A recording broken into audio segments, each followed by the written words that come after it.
Greetings everyone, it's Fred Sweet, and welcome to Guitar Media's Value Vintage Guitars. Please stay tuned a little later in the video, we'll be going over Value Vintage Guitars.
Welcome to the Fender section of this video.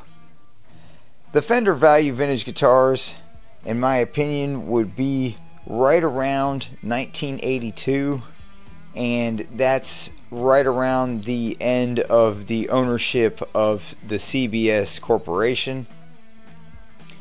And what would happen in the CBS era, at the end, near the end of the CBS era, the Stratocaster would go from a 3-bolt neck to a 4-bolt in the Anniversary, and then of course the Ed Smith Stratocasters would be 4-bolt with a smaller headstock, and you know, some of the features, some of the earlier features of the traditional Stratocasters, and trying to kind of regenerate some of the early Fender fame of the Stratocaster or however you want to say it. Well, so what would happen is the Stratocaster at that time was evolving into our modern day Stratocaster, and so the radius of the fingerboard was changing to a more modern radius, and it was going to change from a 21 fret to a 22 fret guitar. So basically what they did is they actually eliminated the football, which is the input jack, and one tone pot, and they just made use of that hole in the pickguard for the input jack, and that would be what I would consider to be the value vintage Stratocaster guitar. And those are really great guitars, and a lot of people don't like them, and I don't understand why they don't like them.